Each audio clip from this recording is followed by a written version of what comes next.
নারায়ণগঞ্জ শহরের বাবুরাইল বউবাজার এলাকার একটি ফ্ল্যাট থেকে স্বামী স্ত্রী ও 4 বছরের সন্তানের লাশ উদ্ধার করেছে পুলিশ। বিকেলে দরজা ভেঙে তাদের মরদেহ উদ্ধার করা হয়। নিহতরা হলেন হাবিবুল্লাহ শিপলু, তার স্ত্রী মোহিনী আক্তার মিম ও ছেলে আফরান।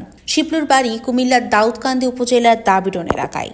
পুলিশ জানায়, বউবাজারের পলাশ মিয়ার 7তলা ভবনের 4র্থ তলায় তারা ভাড়া থাকতেন। প্রাথমিকভাবে ধারণা করা হচ্ছে, রোববার রাত থেকে সোমবার দুপুরের মধ্যে তাদের মৃত্যু হয়। নিহতের বড় ভাই অলিউল্লাহ লাবলুর বরাত দিয়ে অতিরিক্ত পুলিশ সুপার তারেক আল মেহেদি বলেন, মা ও সন্তানের মুখে বালিশ চাপা দেওয়া ছিল। শিপলুকে অন্য কক্ষে সিলিং ফ্যানে ঝুলন্ত অবস্থায় পাওয়া যায়। পুলিশ দরজা ভেঙে ভিতরে ঢুকে 3 জনের লাশ উদ্ধার করে। তদন্তের পর বিস্তারিত বলা যাবে। তিনি একটি সমিতির ম্যানেজার হিসেবে কর্মরত ছিলেন। সমিতির মালিক গ্রাহকের টাকা আত্মসাৎ করে পালিয়ে যায়। পরে গ্রাহকরা মালিক ও তার বিরুদ্ধে মামলা করে। সেই থেকেই তিনি হতাশাগ্রস্ত হয়ে পড়েন।